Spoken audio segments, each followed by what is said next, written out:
Alright, welcome to another video.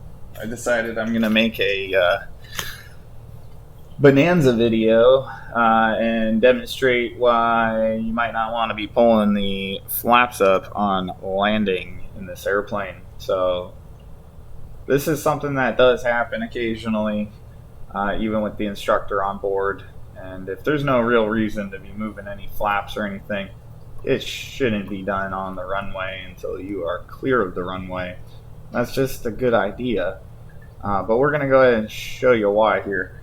So let's try this out. First of all, we want to go ahead and look around the cockpit and make sure everything is just set up. We're going to want to go do a left traffic pattern. So we're going to go ahead and set the flaps there at takeoff. We've got our mixture.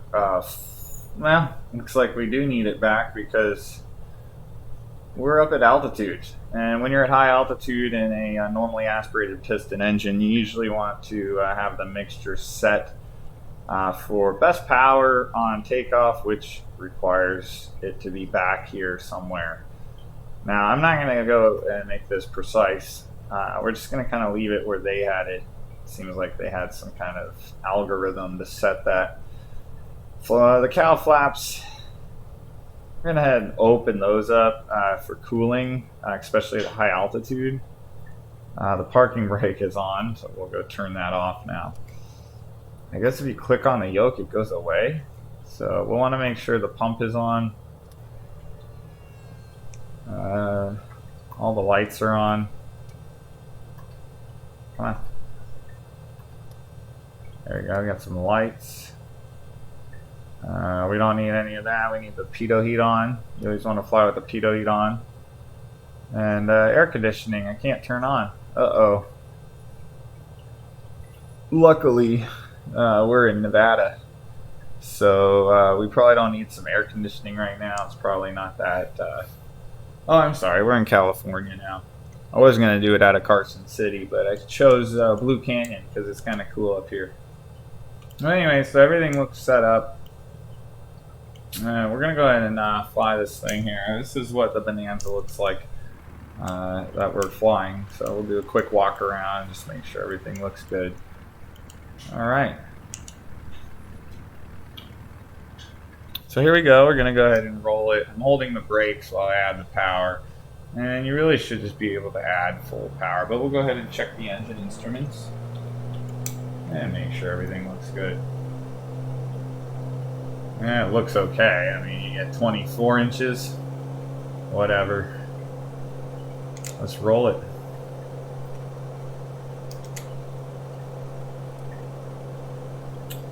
And we get 2,700 RPM. That's fine.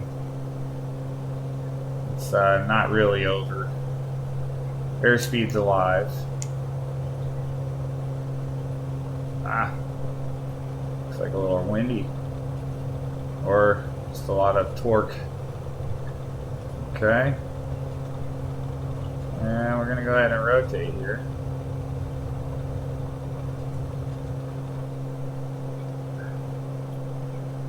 Okay, clearing all those trees. Woo-wee! And we'll get the gear up and the flaps up.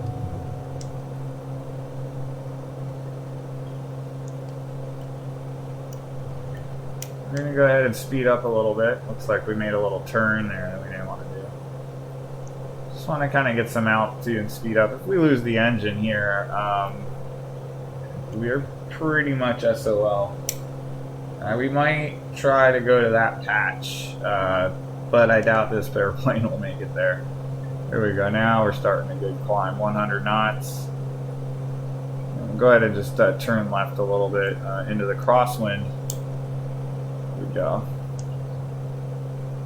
And because this the simulator makes the air molecules more realistic than the old one, this airplane does bounce around a lot more, like in real life. You're always making small corrections, but of course, with a little joystick in Flight Simulator, it's kind of difficult. So hang in there. You just gotta keep trying to keep the wings level, keep the horizon level out there. We're gonna go turn downwind. Whoa, see that? You gotta be moving the controls real small. It's sensitive. All right, let's just take a look at where we are. Really wide on the pattern, but you know, I'm not an expert at flying this thing yet. Well, here we go. We are in the downwind, trying to get some more altitude so that we can make it back to that airport if we can. And you can see the beacon flashing green, white, green, white. Well, the first problem is it's not nighttime or IFR, so I'm not really sure why the beacon is flashing. But it means that that's a airport we can land at. Otherwise, let's see here.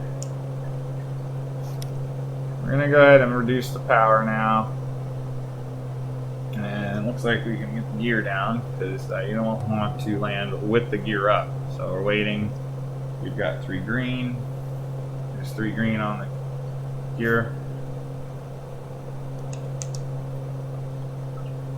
And we'll go ahead and add, oh, a little too fast. Let's get the nose up, let's slow it down, get the power back some.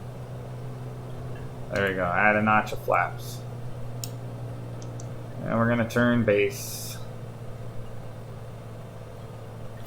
Let's just take a look outside for a minute. How cool is that? I'm gonna try and hang in there without seeing anything. There's our runway. Probably a little bit low here. We'll add some power. And we'll turn.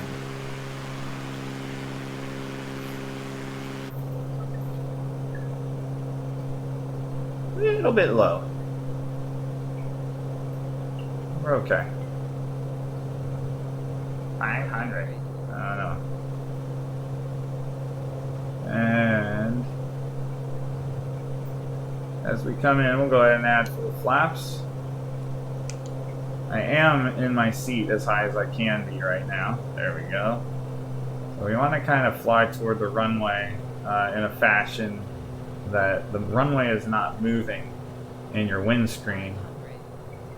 And we're going to go ahead and reduce the power. We are full flaps. Gears down. Get that wing down. And we're holding it off.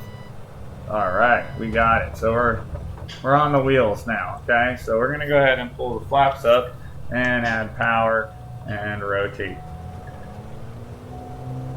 Alright, so we've got that up. And, oh, shoot! Uh-oh.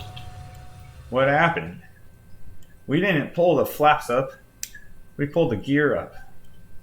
That's the problem with that quick action right there on touchdown. Whoops. So, hope that demonstrates why you got to be careful with the flaps and gear on the runway.